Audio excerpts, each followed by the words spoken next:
Hey everybody, Psychosaurus is here. Welcome back to Age of Empires Online, and today let's do another gearing video. This time it's gonna be Babylonians. Yay, Babylon. And Babylon, well, it's gonna be nice. And again, I need to repeat myself. Buildings are not gonna be included here, okay? Just so you know it.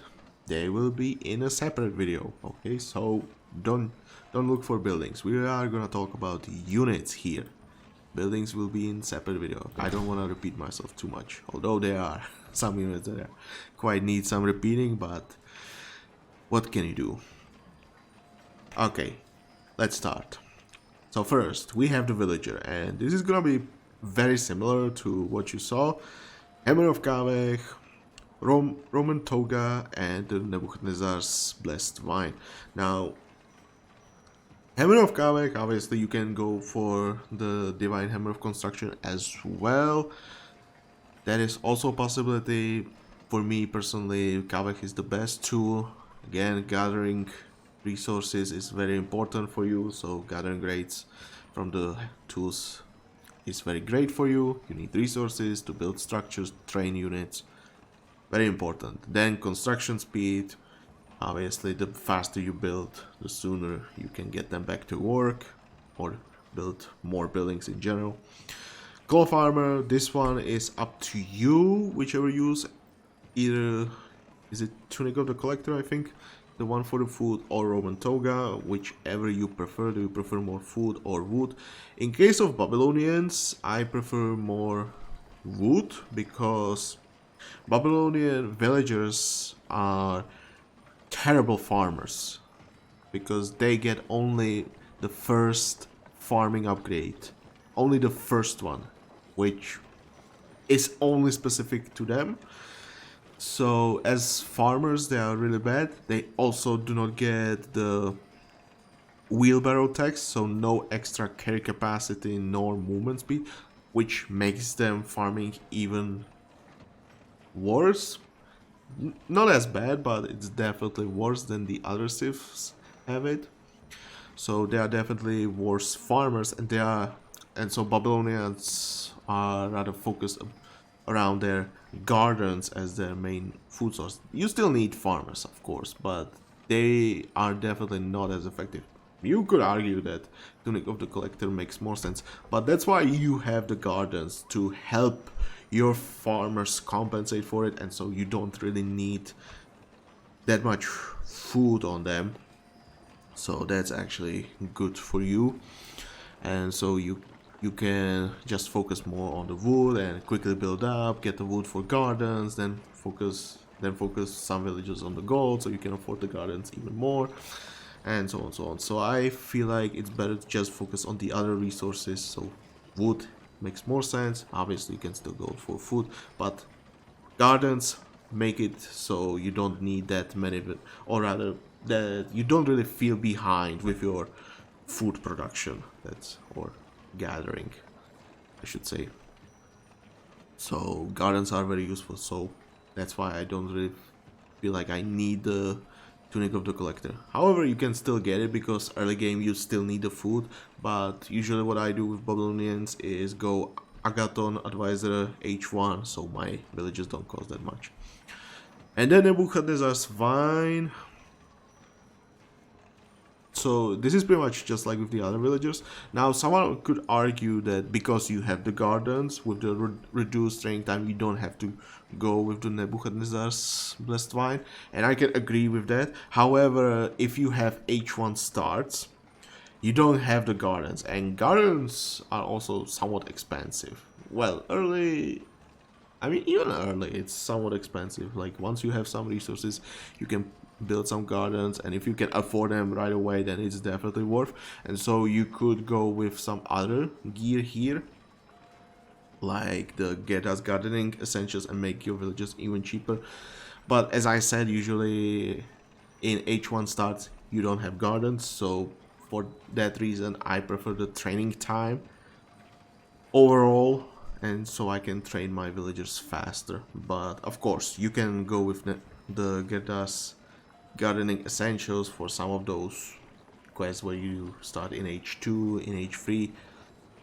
Usually you need like 3, maybe even 4. I mean, 3 gardens are close enough to Nebuchadnezzar's vine effect, so that's why you could pretty much just, if you start H2, build 3 gardens, and you are pretty much as if you had the wine on your villagers. So yes, you could go with something else, but for H1 starts, I think you will still like the blessed wine more. But yeah, that's the villagers. Moving on, fishing boats. This is gonna be pretty much the same as before.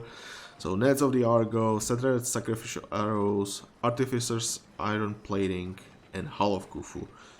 So yes, fishing boats for Babylonians have the second tier, so I am not really like, I need the extra movement speed.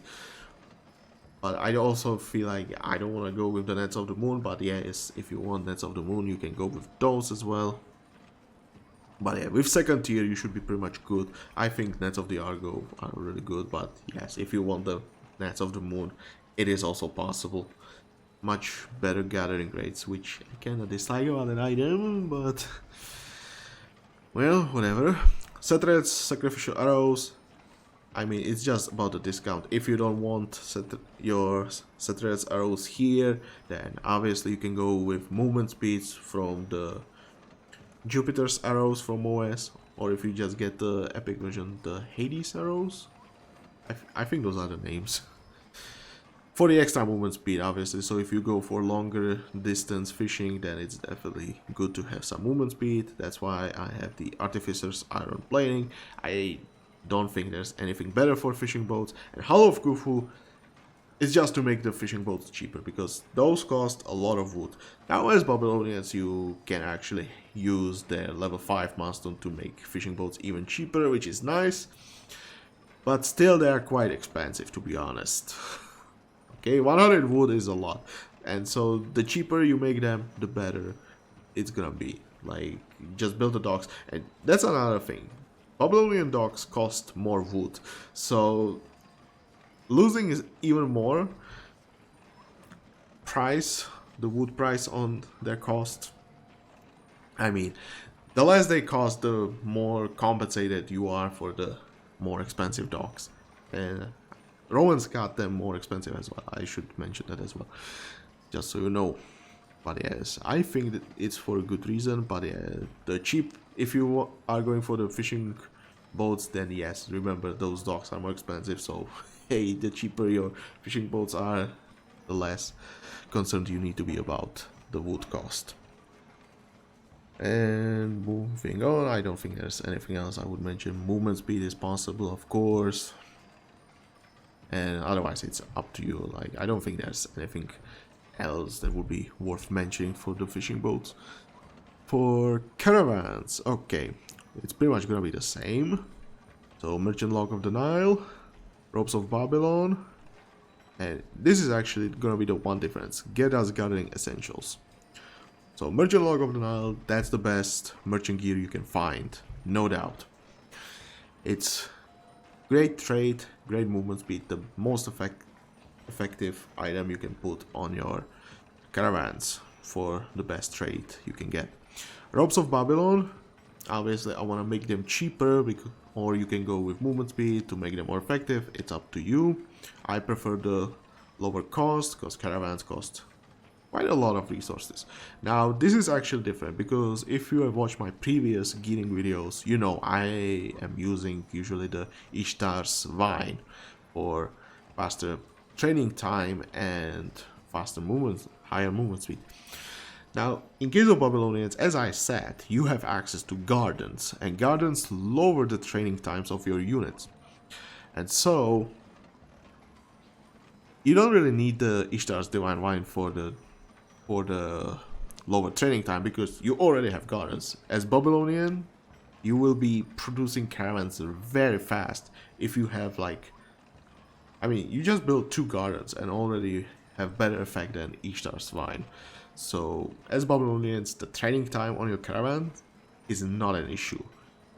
And so I prefer the lower cost. Obviously you can go for higher movement speed using the Didian hood.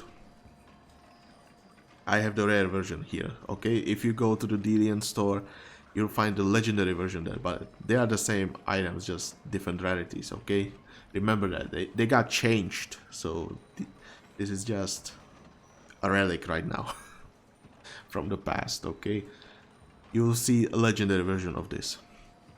But yeah, maximum movement speed, it is also possible, so it's up to you. Do you go with lower cost or the higher movement speed?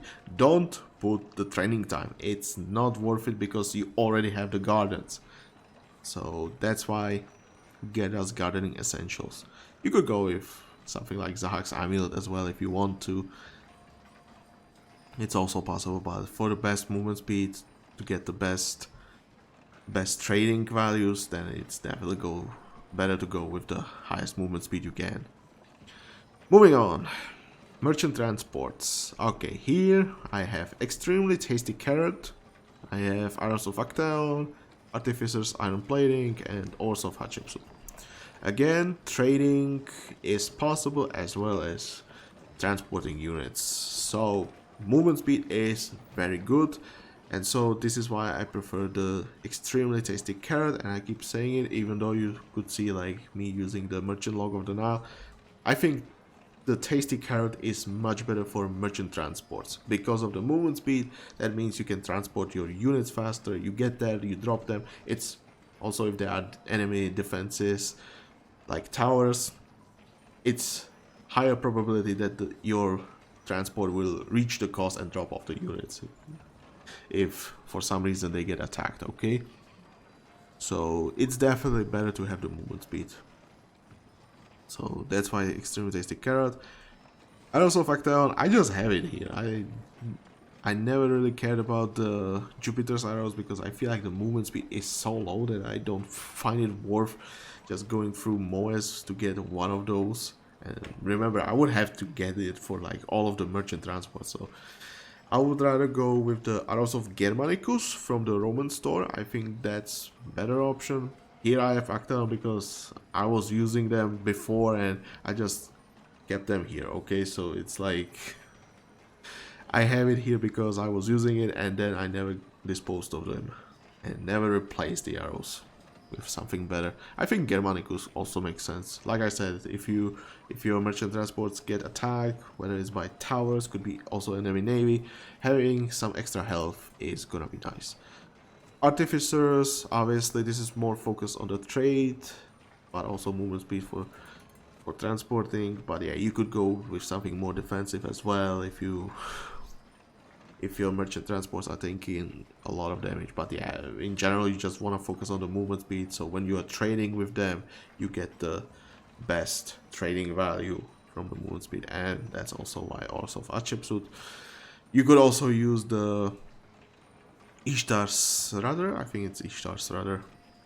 That is also possible, make your transports cheaper, move faster, and also produce faster, but as Babylonians, again, you don't really have to worry about it. And I think when you're, if we talk about wood cost, for Babylonians is not as bad. Well, for fishing boats, if you want to get them early, it's very important to get the lower cost. But in case of merchant transports, I don't think it's as necessary because you will have more than enough wood thanks to the savings for you not needing to build storehouses and keep rebuilding them. You also have extra tree conservation, or wood conservation from trees, so you will have more than enough of wood. And also why the Roman toga is very good, so I get a lot of wood and fully utilize the conservation, gather the wood faster and have a lot of wood. And so like the cost on merchant transports at that point, like when you have so many villagers on wood, is not as bad, to be honest. So yeah, rather is good, but I don't think you need it as much. So I think Ores of Hatshepsut makes more sense here. Okay, Ox Carts. So Ox Carts, this is a unit that serves as your mobile storehouse. That's the best way to describe it. And so I think it's best to just go with the lowest cost as possible, because in comparison to typical storehouse, they cost extra 50 food, so they are expensive. Luckily they don't take that long time to train to produce. It's only 10 seconds from the TC, and if you have some few gardens it will obviously go down. Then of course gearing is also important, so once you have the manual on your TC it will go even lower. So I would not really worry about the training time and rather worry about the cost. So that's why Robes of Babylon and Gerda's Gardening Essentials, just to lower the cost, because they cost a lot of resources for early game, and I think that's where you will produce them the most. So you save the resources, you can afford like extra ox cart early and send it on wood. Then you can like get extra ox cart for stone mining, and it does not cost you that much. So that's why that, if you want, you could go with Zahak's amulet, but it's like very, I would say, niche situations where you can use it, because ox carts can serve as like how do I call it? It's like you can garrison villagers into your ox carts, and so you load them in, you run away, and ox carts have higher movement speed than villagers, which is very important. Again, villagers don't get the wheelbarrow tax here, so they will not move faster, and so you just put them into the ox cart and run away, and Zahak's amulet will help you keep the ox carts alive. That's why I think it's an interesting option, and I was kind of using this early on, not right now that much, but it is possible to do that. For example, if you play what's a good quest, like Helheim, and you walk with your villagers through the lava areas, you know they will take damage, but if you just load them into the ox cart, put the Zahak's amulet on your ox cart, and just run with your ox cart through the area, hey, the ox cart will take the damage, but it will heal up, and your villagers did not take any damage. So I think it is for situations like these where it's quite interesting to use. But yeah, what I usually do, just lower the cost on your ox carts, they are expensive. And finally we are getting to the military units. So spearmen, I would say Babylonian spearmen have like one of the best general damages you can find in the game, and it's again thanks to oh, not again I should say, but it's thanks to the Babylonian tax at the ziggurat, where they get extra 10% damage. So obviously damage output is not that, like your units will not lack the damage, okay? And also the Babylonian spearmen get extra damage from the champion upgrade. I would say it's their health that is kind of an issue, to be honest. So what I usually do on my spearmen, again, it's gonna be heavy speed of sacrifice. Here it's gonna be cuirass of Rostam and Master Assassin's gauntlets as usual. So why sacrifice? The Babylonian spearman has only 2.5 bonus against cavalry, so if you compare it to some other spearmen, this is, I would say this is the lower bonus in comparison to all of the others, because you can find like 3, which I would say is like average. For example, Greek spearmen. Then you have some higher like Romans and Persians. This is rather lower, but luckily for you, the general damage you're getting is actually gonna compensate for the lack of the bonus against cavalry. And so, but the tech, I think, what is it called actually? I don't remember. It's the Total War. Yes, that's the one. Here you get 10% extra damage, so that kind of compensates for the lack of damage. But at the same time, it comes very late. You could see age 4, the golden age. So before that, hey, your spearman could use some extra help against the cavalry. So that's why I prefer using the sacrifice. It's for the bonus against cavalry. Now you could obviously go with other spears as well, but it's totally up to you. You could go like Zahag, you could go Gilgamesh, whichever you prefer. Piercing Frost is also possible. But I just feel like, hey, since Spearmen typically I use against cavalry, I think it's best to focus more against cavalry here. Not like going with Siavash Spear. It is also possible though. But I just don't like Siavash because you lack the damage. And in Spearman only quests, yes, you fight usually only cavalry units. Or in Celeste ones, yes, you do fight mainly cavalry. But I just feel like because you lack the general damage, you will not deal with enemy buildings fast enough, and also enemy walls usually have a lot of health, so that's why I don't like Siavash. It's the lack of damage, and so you will not do damage against buildings because of that. That's why I prefer the Sacrifice, which is, it has some good general damage, but also it specializes against cavalry. Like, the bonus is very nice, the cavalry armor is very nice. I just like it a lot. But yes, other spears are also an option. Kuiras of Rostam. Now this spearman, although it gets quite good amounts of upgrades for their damage output, they lack some good defensive stats, okay? Because their health is nice at first, but into the late game it's not that good, okay? And so I think you need somewhat more defensive. Obviously you can still go like Alexander breastplate, but I think Kuiras of Rostam, again, it's more focused against cavalry.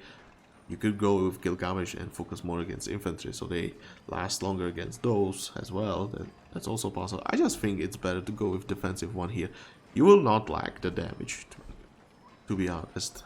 Like, you get attacks into the late game, so if you're going for late game spearman, damage is definitely not gonna be an issue, and it's gonna be rather how long they can survive. And remember, these spearmen cost good amount of gold, okay? So for early game, it's not good, okay? So the longer they last, the better. Early game, yes, you would have to focus not only on food for your villagers and then extra cost for the ox carts, but you also need a lot of gold for these spearmen, okay? So that would require some good economy to make it easier on you. Okay, you would need some good amount of villagers to just focus on food, on wood, and then also on gold, so you can produce the spearmen. And Master Assassin's gauntlets definitely do not help that, but hey, they get extra health, they get extra damage. The faster they kill enemies, the less damage you will take, and the more health they have, hey, the less often you have to replace them. So even though the cost is here higher and it's not nice because of the good stats, hey, you might not be losing them that much. But yeah, alternatively, hey, you could go with like Bjork's gauntlets. That's also possible for the lower cost. That's also possible. Or you can just go the Legion Greaves just for pure health. That's also possible. But yes, in general, Master Assassins is gonna be the best choice because it gives you both health and damage, and yeah, it's generally great. Moving on, Royal Guards. So here what I have: Sword of the Piercing Frost, Pluto's Blessed War Shield, Ra's Armor of the Solstice, and Master Assassins. So, Babylonian Royal Guards, one of the biggest issues I have with them is they are very expensive. Yes, and I keep saying that quite often recently. They are very expensive. They cost 55 food, 55 gold, and that's the base cost, okay? That does not include any modifiers. Luckily for you, you have H4 Advisor that helps you with that a little bit, but because you get Master Assassins usually, it kind of negates each other, okay? If you use General Zoo H4, and then you are also using the Master Assassins, yes, it's not very nice. And then what does not help them, like, okay, let's say they cost a good amount of resources, they should be very strong units. Well, they have very good damage output, that's definitely true. With all the attack rate they get from their champion upgrade, yes, that's a lot of damage they can do. And so like having something like Sword of the Piercing Frost is very nice. However, the defensive stats is what holds them behind, I should say, or holds them back. So if we take a quick look at their stats, you can see 320 health, but you can see they have only the melee infantry armor, only 0.30, and then crush armor 0.30. And that's why I feel like they have the issue, because they will die to enemy pierce damage. They will die against enemy cavalry. Infantry is not a problem. They can kill infantry. But cavalry, ranged units, siege, that's gonna hurt. And because you don't really get any extra health upgrade for these. You get just the barracks upgrade, nothing at the ziggurat, sure health regen, but it's 1 health per second, that's not gonna be much. There's not really gonna be anything to help you keep them alive, and that's where I see the issue, because you pay this amount of resources and then the unit just dies. That's a lot of resources wasted, and I don't like that, so that's why I rather focus on the defensive stats. I mean, General Zoo helps them a lot, because bonus age protection is very nice, but still, they will be dying if they don't have good amount of health. So that's why I think Sword of the Piercing Frost makes sense, but I think Tiberius is actually better choice for the extra health. But I feel I should explain it, because I'm using the Ras armor of the Solstice with the Sword of the Piercing Frost. I think there is like some good amount of health, and I think if you are using Tiberius, then Alexander is gonna be good enough if you have like 60% health on it, at least. So if you go Tiberius, you can safely go with Alexander. I think that's completely safe. But if I'm going with the Piercing Frost, I'm losing the health from Tiberius, so I feel like I need some extra, and well, I think it's safe to say that I'm gonna just replace my Alexander with something with more health, and so that's why I'm using the Ras armor of the Solstice. The movement speed is also very nice, and I'm also getting some extra critical hit chance, which is nice, to be honest. They do a lot of damage, so having some extra critical damage is very nice on them, to be honest. But it's either gonna be Sword of the Piercing Frost and the Ras armor of the Solstice, or Sword of Tiberius and Breastplate of Alexander. Choose one of these two, whichever you have currently available to you. So I think throughout the year it's gonna be easier to get the Tiberius and Breastplate, but once you have the events, it's definitely gonna be much easier to get these items if they are available, okay? Now Pluto, as you saw, no base pierce armor, so ranged units, which are usually the units that destroy your infantry units. And then also static defenses like towers, TCs, fortresses. There will be a lot of pierce damage, so that's why I say the pierce armor is very nice on your infantry units. Now, as I said, Master Assassins, one issue I have is the higher cost, so I would kind of say that the Bioryx's gauntlets are also very good to use on Royal Guards for a lower cost, and just make them as cheap as possible. That's also an option you can do, you can go with. But as I said, and I think I was talking about this like in some of my previous videos, at least once, I hope so. Cost is nice because you make them cheaper, but at the same time, because you're not making you're losing the health from the Master Assassins, that means your units will be dying a lot more, and so you will have to keep replacing them a lot more often. That means you will be losing a lot more resources. So like, although I like Bioryx's Finest Gauntlets, at the same time Master Assassin makes sense because your units will last longer, and so you will not really lose that many resources. But at the same time, the higher cost, like the cost difference, is definitely huge here. So pick one of these two. That's what I'm gonna say. Okay, I don't think I have anything else to say about Royal Guards. I think for shields, if you're looking for alternatives, Rostam can be very nice because of the nice damage output as well as critical hit chance. It's also very nice to get. And for defensive armors, I would not really worry about the defensive armors. They can kill the enemy melee units. Sure, they might be dying to them, but because of their high damage output, they will be killing them as well. So I would not really worry about the melee armors. I think it's better to focus on the pierce armor overall, and that's it. Okay, moving on. Bowman. So in my opinion, Babylonian Bowman is best to be focused on anti-infantry, because if you're going for some ranged unit for your late game, it's definitely not going to be the Bowman. Their base range is terrible, and so this is why I'm focusing more on the anti-infantry factor of this unit.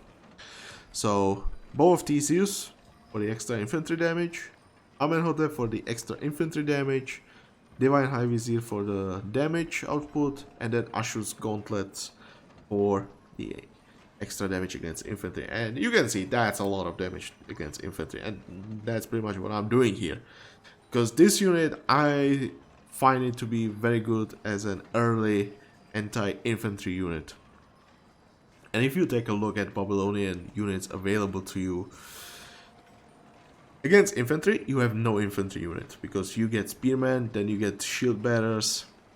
So you either go with archery range or the stables. Now if you go with stables, that means, hey, you need to pay 250 wood for the stables, and then you need to pay a lot of resources for your lancers. And lancers are not really that good early, to be honest, because you need the champion upgrade to actually make them some, I would say, very strong unit.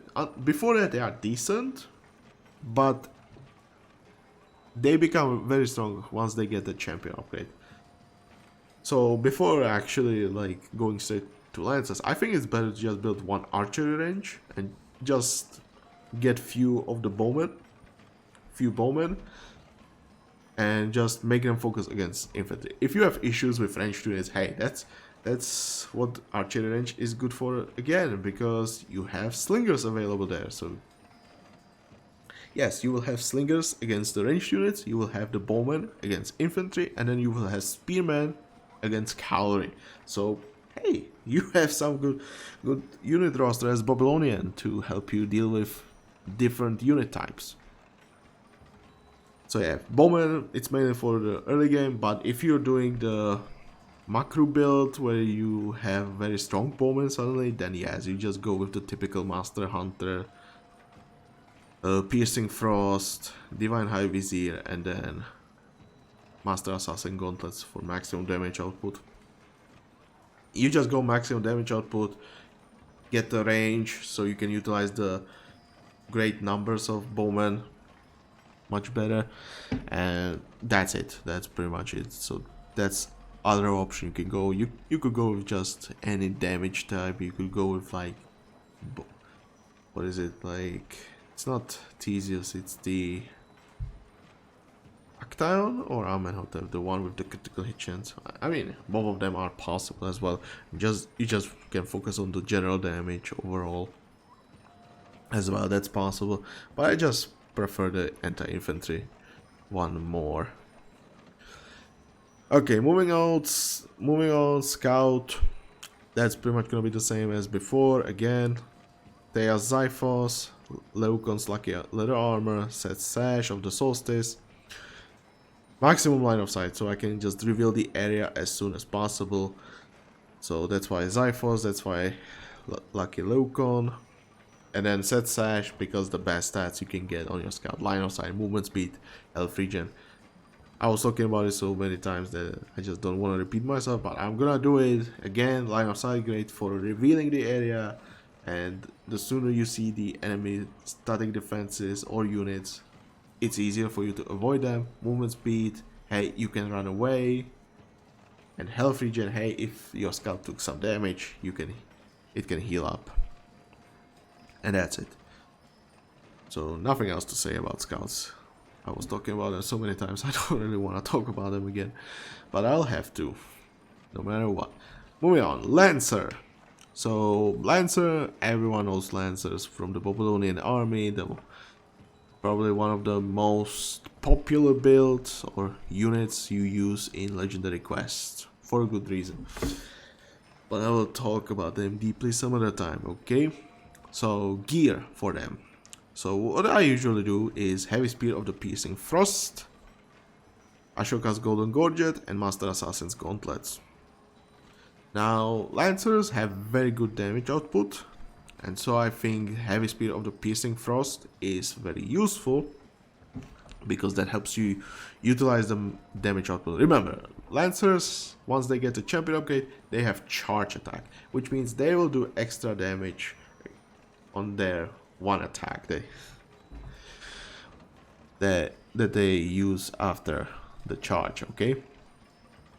And so, yes, you will do a lot of damage, and obviously if the enemy has some armor, yes, the damage will get lower, and so that's why Piercing Frost, so the damage doesn't get reduced that much. And since this is usually your main unit, you will definitely want to fight against something like, let's say, Norse Horsemen or Roman Gallic Horsemen, because those units have some cavalry armor, and so you want to be able to counter them with your Lancers, because Lancers do not fight against cavalry that well. They have some base infantry armor, they have some base pierce armor, so they can definitely deal well with enemy infantry. Also, they have bonus against infantry, so definitely Lancers are great against infantry, and the pierce armor definitely helps them stay alive. But it's the cavalry that's kind of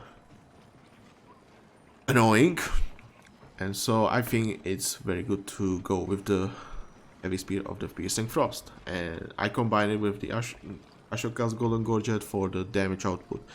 But there are definitely some alternative builds for this, but yeah, Master Assassins is gonna be the best choice you have here, just for the maximum damage output for your charge attack and doing a lot of damage as much as possible.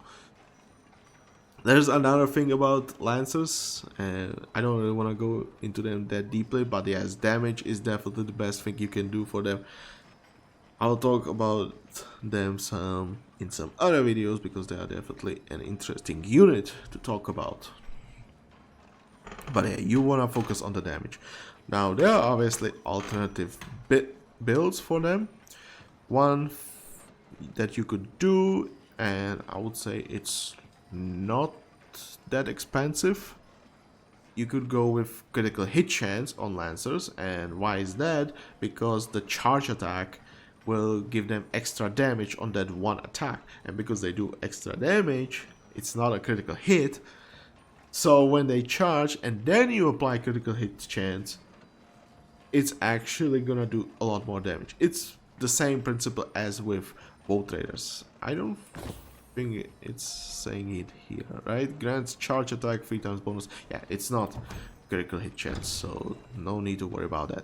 And so you can just go with the Heavy Spear of the Gilgamesh, and then Gar's has Golden Gorget. This one, if you have one. Simply, hey, they charge, they will apply extra damage, you saw it 3 times, and then, hey, if the critical hit is applied, you double the damage output on that as well, so that will be 6 times the damage output. Okay, that's a lot of damage. Okay, on that one single attack, hey, it's like 6 normal attacks. But again, it's just a chance, okay, so don't get your hopes up. Alternatively, you can go with something more defensive, with Zahak's Heavy Spear of the Undying, although you could keep using the Piercing Frost as well. And then you go with like Sargon, you could go with Minotaurs or Chimeras if you don't have Minotaurs yet. But yeah, you could go with like more defensive ones. You could go with the cavalry one as well. And I think that one would make a lot of sense as well, because hey, Lancers vulnerable to cavalry. Infantry is not a problem, so I don't really recommend infantry armor. And if you need infantry armor, you have Lohra's advisor available to you. Pierce armor, I mean, you already have some base pierce armor, but yeah, if you want some more, Sargon is here. I think the cavalry armor is gonna be more interesting choice for you. But overall, I would say Minotaur is gonna be the best choice overall for defensive build on your Lancers. And why Zahak? Because hey, it goes really well with their armor. They already have, like I said, they have the infantry armor, they have the PS armor, which goes really well with the health regen. And then you also have tag that gives you 1 extra health on top of that. It's not much, but yeah, put together it can be nice defensive stat, and your Lancers will definitely last longer. And the damage you get, like extra 10% by changing the spears, is also nice. Definitely helps with the charge attack, and you will not miss that much damage after that. So yeah, that's Lancers. It's definitely worth talking about this unit, why it is so strong unit. But about that some other time, okay? Moving on, Palinteron. I was talking about this so many times before, so again, Palinterons, you move them, they'll unpack, they'll be sitting in one place, and so you, because they are slow to move, you just want to give them range, so they hit from this one spot as many buildings as possible, and so that's why you go with maximum range. Blast Dionysus is throwing arm, runic heavy iron armoring, and then for maximum damage, Delian Adept Wheels. I mean, you don't need health, okay? You just want the damage on Palinterons, so they destroy buildings as fast as possible. That's why Delian Wheels. Again, this is a relic from the past, just like the hood. Okay, so if you are in the Delian store, you will find a legendary version of this. The rare version does not exist anymore. But yeah, moving on. Palinterons, there's nothing else to say. Priests. Now here I have Ahapitep's Solid Gold Staff, Celeste Vest, and Zahak's Idol. Now, in case of Babylonians, the priest tech gives them extra conversion rate, and so they will not be as fast as the Persian Magi, but they will definitely be one of the fastest. I don't remember if Pontifex is actually gonna be faster. It might be, but yeah, it's gonna be about the same level as the Pontifex, I think. I don't remember. I think Pontifex is slightly better, but I don't remember that. Pontifex gets extra range in comparison to other priests for some reason. Don't ask me why, but yes, they do. But yeah, back to Babylonian priests. So you will get the conversion rate, so you don't really need any extra conversion rate, but if you want to, obviously you have options. Many options. If you want to check them out, definitely take a look. I mean, you have the anti-infantry one, you have the anti-siege one, you have the one at the Roman store, the legendary one, or against cavalry. You have options, and you could definitely go with those, because definitely you could convert cavalry much faster with that, and that can be nice. I guess the one against cavalry would make sense. They're fast, they will get there, but once they get there, you convert them. It will make sense, honestly. You could go with the anti-cavalry one. You will not lack the range. You get range from the tech as well. So yeah, you could probably replace the Ahapiteps with the Roman legendary one and just go convert the enemy cavalry, the infantry ranged units in. Those are slow usually, so those are not that big issue. Could be interesting. I should try that maybe sometimes in some specific quests. We'll take a look. But yeah, I'm using Ahapitep for the maximum range so they can stay safe. You could replace this with the Babylonian robes for lower cost, and because they have the huge range, they will be converting faster there. So usually there will be some units in front of them. So you could argue with the lower cost. I just feel like if they take the damage, hey, it's just better if they survive. And so I think Celeste Vest is the best option here. But defensive, it's either gonna be defensive one, you can go with movement speed, or you just go lower cost. Those are your options, so pick whichever one you prefer the most. And then Zahak's Idol, I think this is the best one. Just lower cost, health regen if they take the damage. It's very nice for your priest. So hey, you don't have to wait until like the enemy units are no longer around and so you can heal your units. Nah, you just have the health regen here and they will heal themselves. Health will just keep them alive. I think this is the best choice. And honestly, the only other option I could see is like the giving them the pure health. Otherwise, I don't really see reason to go with the tablet for faster, for lower training time, because you have the gardens, so it's not as necessary to go with training times. So I think Zahak's Idol or just pure health. Those are your options for Babylonian priests. Okay, moving on, there's a lot of buildings here, so let's keep them for the other time. Slingers. Again, slingers, anti-ranged units, so I focus them against ranged units. So that's why precision sling, that's why Assure's coated armor of the solstice. And I'm using the Legion Greaves because I don't think you need any extra damage on the slingers. They will already do a good amount of damage against enemy ranged units. So I don't think there is any reason to give them even more from Master Assassin gauntlets, while also increasing their cost. I don't think it's really worth it that much. Alternatively, you could go also line of sight if you want to. There's one build I was thinking about for slingers, I have to admit, but I don't think it's good. It would be interesting for the Babylonian slingers. I think it would be better choice for other slingers, but I would have to take a look at it first and see how it works out. And it's definitely something I want to try out, but I'm not gonna talk about it here right now. Maybe in some other videos where I'll showcase it. But yeah, I think this is the best choice you can have on Babylonian slingers, at least. This is my choice. I don't think there's other alternative unless you just go with Divine Vizier, which is hard to get recently. And so you could just go with the epic version or the rare version. I think there's a rare version as well.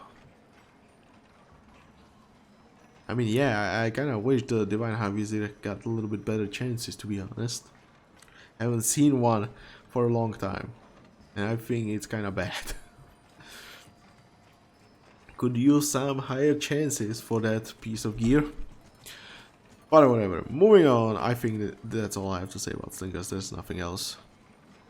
Chariot Archers. Now, Chariot Archers, I would consider the #1 ranged unit you can find in the game. I think they are literally the best you can find in the game, thanks to Sargon H4 Advisor, thanks to the tags you get on them. Yeah, they are just very strong.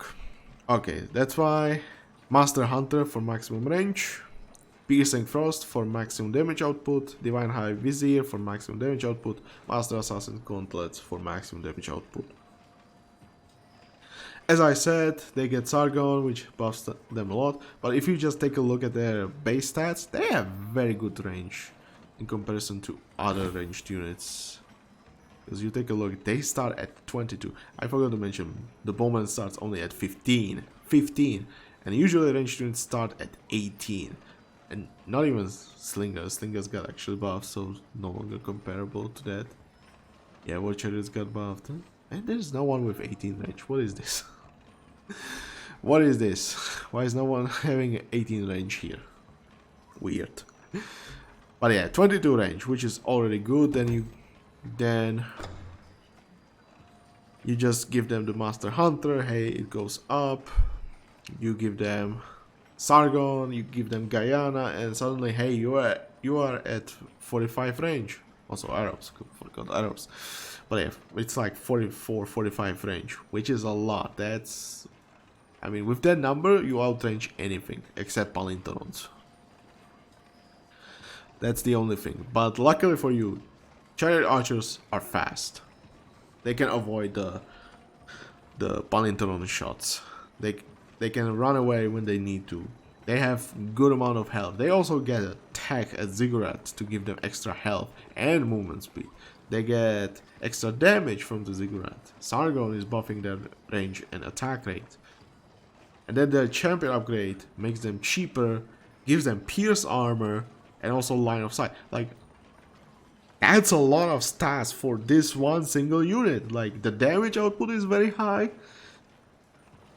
They get movement speed, they get health, they get pierce armor, they get line of sight, so they can avoid danger easily, they can run away if in danger.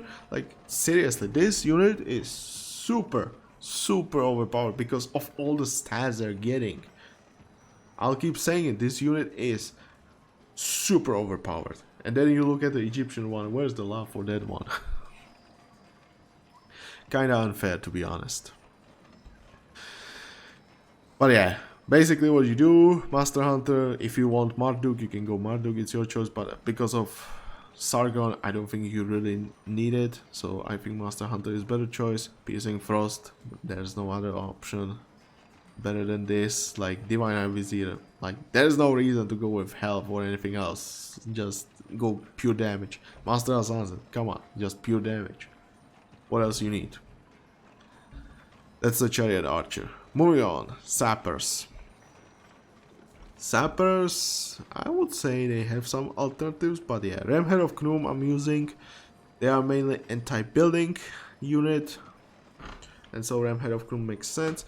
Alternatively, you could go with Athenian, actually, but I don't really like it because the difference between Ramhead of Khnum and the Athenian one is like 10% at best. And so I just don't feel like losing. I don't feel like getting like 10% damage for losing 20% against buildings. And Sappers usually are like, you can replace them super fast. So I don't really feel like I mean, you can have so many of them in short amount of time. I don't really feel like giving them extra 10% damage because you will have a lot of them all the time pretty much, so I don't really feel like it. You could go Scipio as well, and that one I would say makes more sense. Hey, better protection against pierce damage, which makes sense because hey, enemy static defenses before you get to them, the enemy fortresses firing at them. So definitely Scipio is gonna be a good choice. You could go also the Ras Remhead of the Solstice, because the movement speed is definitely gonna be nice. You lose some damage, of course, but hey, the movement speed is definitely gonna be very nice on them. So these are the alternatives here. I have Alexander here for maximum damage output, but obviously you could go with something more defensive, or you could go also with the Ras armor of the Solstice, the medium one you saw on the Royal Guards, for extra movement speed, which actually could be interesting choice. Rasram head plus the medium armor for the extra movement speed, then we go. Man, those could be some fast sappers. I need to test that after this video. I need to take a look at that. Could be interesting option. Master Assassin, I mean, what else, right? I guess Greaves. Ice King's Greaves could be also interesting. Again, for the movement speed. I feel like that's gonna be overkill. I need some damage overall. But yeah, that's Sappers. I don't think there is anything else worth mentioning about them. So let's move on. Siege Towers. Siege Towers, you have some options depending on what you want to focus on. What I usually do is focus more on anti-building damage. So that's why I have the Ramhead of Khnum, Arrows of the Moon, which you can purchase at the Epic Store for the weapons, if I'm not mistaken. Trifronts, Reinforced Sidings, and then Delian Wheels. Yeah, you can see that's a lot of damage output, and with what's her name again? Amethyst of Media. Yeah, you can get a lot of damage from her, and the extra damage you get here. Oof. Man, these siege towers can hit harder than Paladins 100%. Like, once they get there, yes, that's a lot of damage. You could pretty much one shot, almost one shot. I never saw it actually one shot, but you can almost one shot like barracks with no gear. and no upgrades, which that's a lot of damage for one hit, okay? Just imagine how quickly you can destroy those fortresses with almost 30,000 health. Whew, those siege towers can hurt like this. But obviously we have alternatives. Now, obviously you can go with more defensive way and just give them a lot of health. So I think it's called the Ram Head of Furies, I think it's called, which gives a lot of health. That is possible. You could go Scipio as well, that is possible, though you don't really need the extra pierce armors, so I would rather avoid that one and just go Ram Head of Furies. You could go also Germanicus. Instead of Typhon, you could go either Archimedes with extra crush armor, or just go the Legion platings for maximum health, and then Legion wheels for maximum health. And that way you can get a lot of health, like seriously. I think the Furies are like 50 or 60% health. Then you get 10% here, you get like 86% here, you get 30% here. That's a lot of health, not to mention the champion upgrade grants them extra health as well. And then you go Amethyst. I mean, Amethyst gives you a lot of damage against buildings, so that could be a reason why you don't really need any extra damage for your siege towers. And so you just make them super tanky. It's like the alternative way to go, because usually what I do, put Ram Head of Groom and then a lot of health on my Rams. In this case, if I go Amethyst, I can either focus more on the damage output, and siege towers have a lot of health, so you don't really have to worry about them taking damage, or you can just go full health, and with the damage you get from Amethyst, you actually like compensate for the loss of the Ram Head of Groom, and so they do the damage output as with any other battering ram. So you have definitely these choices, definitely interesting ones. And then you could also focus on their pierce damage, and with the Farzana H3 advice, it's definitely an option as well, definitely much better. And so you could go with the Athenian Ramhead again, you could go with the Piercing Frost for, again, it's gonna be more focused on the pierce damage, so the Igno armor is definitely gonna be great. I would still stick to the Typhon, and I don't think there will be anything better, and Delian wheels, and that's what I would suggest. Like, so yeah, the Athenian Ironforged Ramhead and the Piercing Frost here, and hey, that's a lot of pierce damage you can do with those siege towers. Do I want to try it? I don't really want to. I tried it once and I did not like it, how good it was. But it is possible, I think. Moving on, War Chariots.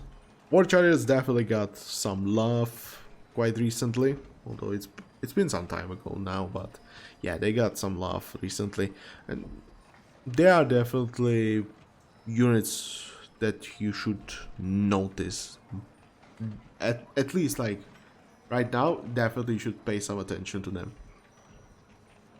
And so, as a ranged unit, what do you want to do?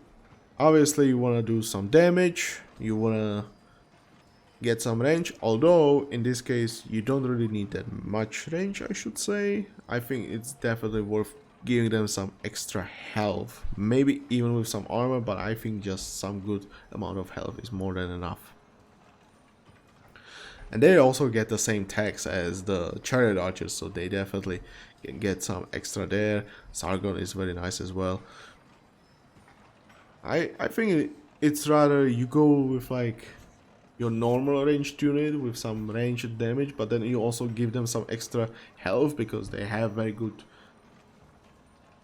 pierce armor, they have some good base health, and you will never have enough range to like outrange fortresses or anything, so they will be definitely taking some damage. You definitely need some health. So what I usually do, Curse of the Archer, that's the javelin for damage and maximum range, with alternative being the javelin of the Ice King, which I kind of like probably a little bit more because it also gives them snare. but you lose a little bit of maximum range, you lose some base damage, but then you also get some extra damage against buildings. But yeah, I like this one because of the snare. The War Chariot is gonna be a fast unit. Again, it's trained at the stables, so the movement speed techs are there. So snare is definitely nice with that. Then I have the Marduk's Shield of the Unyielding for the maximum damage output. Obviously, you could go with Rostam. I guess it would make a little bit more sense because Rostam gives you some extra health, which is definitely nice. And with Sargon, you definitely do not lack the attack speed on the War Chariot. So I guess Rostam can be better alternative for the Marduk's Shield. Then I have Minotaurs here, but usually I go with the Ashokas. With the Ashokas for the damage output. Now someone could say like you could go Garsasp. Now that has one issue, because if you are using Sargon, you will get the splash damage, and splash damage actually does not apply critical damage. Only the main target will take the critical damage, but the units around it will not take the extra damage. That's why I would say it's better just go with the general damage.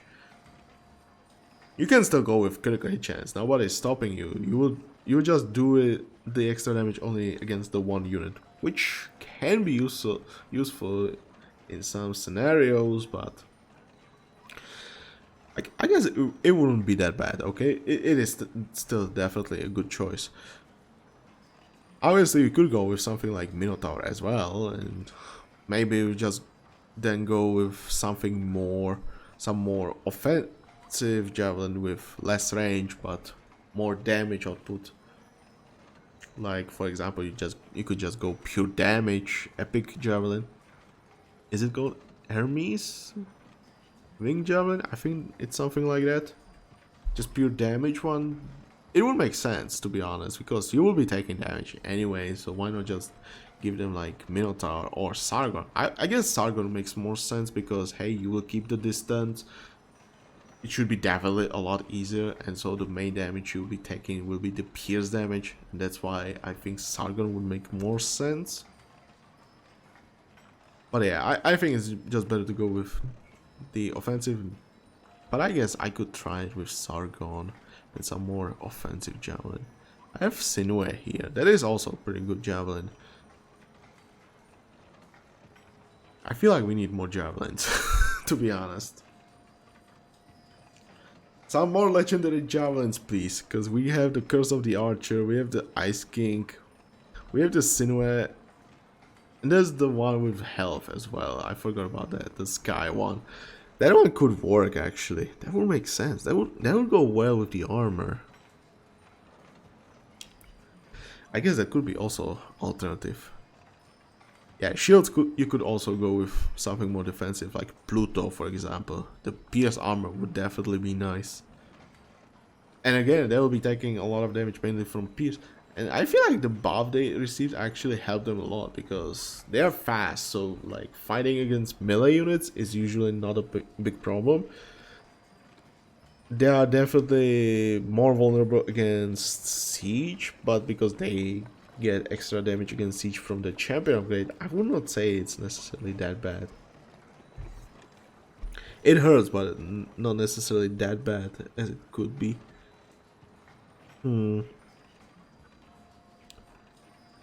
Yeah, I'll be honest, like, I think War Chariot's got a really strong buff. Yeah, mainly the pierce damage. So yeah, like, I think it's better to go with Ashoka here. So like, Javelin of the Ice King, Marduk, with alternative being Rostam. And then just go Ashoka, Master Assassin. I think that's gonna be the best thing I would recommend. To have like balance of health and damage. I don't think they need any extra pierce armor that much, but you can definitely go with that. Okay, Mounted Archer. This is gonna be the same as the Persian one. So, Rasbow of the Solstice for the faster movement speed. They get close enough, they fire, they run away if they need to. Arrows of Above Fist for the anti-cavalry bonus. Gar's Hasp. I mean, you could go Ashoka as well, but usually what I have here is Garzasp. And then Ishtar's gem-studded gauntlets for the anti-cavalry. Again, just like with the Persian, I prefer my mounted archers as a support for my melee cavalry units. In this case, it would be lancers. And as I said, lancers do not deal well with enemy cavalry units, and especially the anti-cavalry cavalry units, such as the Norse horsemen and Gallic horsemen. And so I focus my mounted archers, and when I need them, hey, like 8 of them, and they can one-shot a Gallic horseman, for example. Are we good to use Celeste? I think 8 is like about the right number. But yeah, that's my focus. Obviously, hey, you can try the typical range stuff, but I like this one a little bit more. Gives them like some specific role, because otherwise I don't know, I just don't find mounted archers being that super strong. I did try the Persian one, but you could do some easier legendary quests, but yeah, the Babylonian one is gonna be about the same. I don't know. I like them this way the best, just counter cavalry. Bireams. Okay, bireams, if you watched my Roman gearing video, bireams are literally the same as the Roman Liburnians. Okay, it's gonna be literally the same. So 2 pop, arrow ship, very expensive, but they will have like, in a late game, if you get the numbers, they will be generally very good. And like in comparison to like triremes, they are definitely much more pop efficient arrow ships. Now here I have longbow of Actaeon, but usually what I would suggest using would be like the Master Hunter again.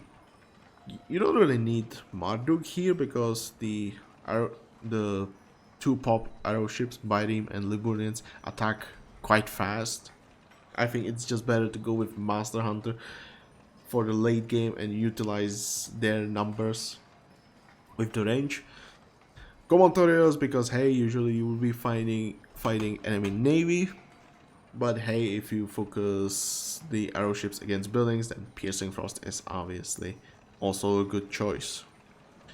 Typhon, if you go mainly only the bireams, then hey, you will need some health, so that's why Typhon. Also, you get some nice damage. If you want to focus more on the range, that's also possible with the runic plating. What was it called again? The runic heavy iron armoring. You can go with the maximum range, that's also possible. And utilize the great numbers of arrow ships, definitely an option. And then I have the Ashurada again. So why? Because of the cost mainly, because 110 wood and 110 gold, that's a lot of resources. Like, they are pop efficient, but at the same time very expensive. Okay, that's why I feel like the Ashurada makes a lot of sense. But obviously you can go with Haddats as well for the maximum damage output. Health will definitely help, and so you will help their late game pop efficiency. So it's definitely an option as well. But yeah, I like the Ashurs for the lower cost for the early game. If I had to focus them more on the late game, then I would choose the Haddats here. Okay, those would be my choice for the bireams. If you use like ram ships for your front line, and those will be taking the damage, I guess you could replace the playing for heavy destroyer sweep as well, but I'm not a fan of that item on your arrow ships no matter what, so I don't think it's that good idea. I think Typhon is better choice overall. And so moving on, ram ships, I want to end this now, to be honest. So only 2 units left. So ram ships, and again I'm gonna say it again, I hate the buff to ram ships. I just dislike it. They're just getting straight, going from 0.50 to 0.70 PS armor. I just hated it. It's just terrible in my opinion. You might not agree, but I'm just gonna say it. It's terrible. I would rather change the goddamn champion upgrade to give them extra pierce armor instead of building damage. Like, for example, I don't think they need the building damage. I think replacing it for the pierce armor would make more sense. And instead of like having H3 almost pierce damage immune unit on your waters, yeah, I just don't like it. For champion upgrade, I would understand it, but for the normal ram ship, I just don't like it. But yeah, for ram ships, so ram head is gonna be Scipio's ram head, because there is literally no better ram head in my opinion. At least in my opinion, there is no better one. And to be honest, I don't know what could be better. Like, you don't need damage against buildings that much. The other alternative could be like Athenian Iron Forged. Before I would say Ras ram head, but because of the last summer event changes, I don't think it's that good for your ram ships. Movement speed is nice, but the damage is low in comparison to other ram heads. I think you're just better off with the Scipio and focus more on the pierce armor again. But if you want the damage, then Athenia's Iron Forged ram head, in my opinion, is better choice than any other. And I don't think there is anything better than that. Go Scipio or Athenian, whichever you prefer. I think Scipio is just gonna be the best choice you have here. For plating, armoring of the Archimedes, because of the huge amount of pierce armor they have, I think the only thing you should be worried about is the crush damage. Whether it's from the enemy ram ships, siege boats like ballista triremes, or fire ships, I think it's just gonna be nice to have some extra crush armor against those units. Pierce armor, who cares? Melee damage from infantry cavalry, yeah, if that happens, come on, move your ram ships away from the coast. And then Hanno's heavy hull, because of the maximum health efficient. See, like, if I go Haddad, come on, it's higher cost, but with Hanno, hey, no cost, just pure health. And that's a lot of health, okay? I think that these are the best options you have. And obviously, you can go with alternatives like Tryphon here. And honestly, I don't know if there would be any other alternative, like maybe pure health from the Legion store. But I think Archimedes Legion store for the defense, or just go Tryphon if you want some extra damage. Hanno's hull, or just go Haddad. You could go also movement speed, but I think the health has much better value than movement speed here. That's ram ship. And final unit, shield bearer. So for shield bearer, Zag's light spear of the Undying, with alternative being Set's light spear of the Solstice. To put it simply, shield bearers have very good armor, especially against pierce damage. If you go with advisors for shield bearers, they will get some extra armor against almost everything, to be honest. So that's why I think it's either gonna be health, that's gonna be very good, or just go health regen, and the health regen will stack really nicely with all the armor you're getting. Then I have Kukulain's shield, the Kukulain's Scarred Defender, for the anti-cavalry armor. Now, if I could, I would put the Minos shield here for the anti-infantry as the alternative. And those would be the only two shields I would recommend on shield bearers. Shield bearers have very good defensive stats, namely pierce armor, so giving them some extra armor against anything else is very good. However, their base health is not that great, okay? So careful with that. But yeah, I think you just want to focus them more on the defensive stats. That's why I like defensive shields, the Kukulain or Minos. Then you can go Vest of Theseus for the anti-infantry. You could go with the Set's Kitten of the Solstice for the anti-cavalry. You could go with bonus damage protection as well. I don't think you need any extra pierce armor, okay? So pieces of gear like Pluto or the Set's Best Vest are not really worth on shield bearers, in my opinion. I mean, think of whatever item I told you for the Persian Sparabara. You can check it out. Shield bearer is gonna be the same. They have practically the same unit, except shield bearer has no melee armor and much better pierce armor. Although they don't get that much love as Barabara, they don't get that much health. Okay, they don't get the crush armor. That's kind of makes them bad. But that's why you have the advisor. What's her name again? I forgot the name. Yeah, Lady Davcina. Davcina. I don't know what you pronounce it, but yeah, the armor you're getting here is definitely worth it for your shield bearers, and so definitely helps with the defensive stats. And then you can go with Makru for extra health. I think, is it 50? Is it 50%? Yeah, 50% more health. So Makru with Lady Davcina definitely helps your shield bearers survive a lot longer, and so you just want to support those defensive stats. So that's why defensive pieces of gear. And then soldier's gear, Greaves of the Ice King. Honestly, Master Assassin is an option, but I think you're better off with something more defensive. Plus movement speed is very nice, so you can replace them faster. Now, another thing I have an issue with shield bearers is their high cost, and that's especially true in the early game. So I feel like it can be also a good choice to go with Biorex, but at the same time, losing the health is not that good.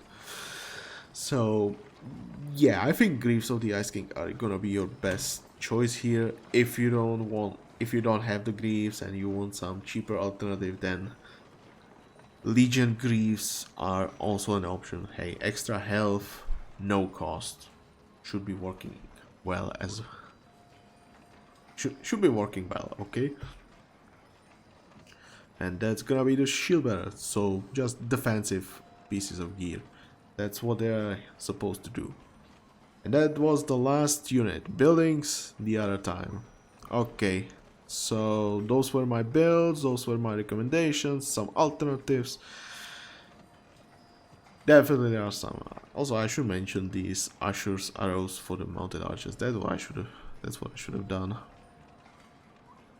Otherwise, I don't think there's anything else I should have mentioned.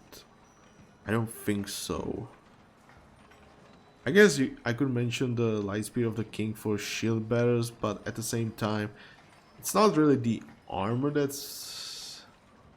I think its set slide speed is much better, because if you go with H2 Lady Davcina, you don't really need the armor from the king, and their health is not that high.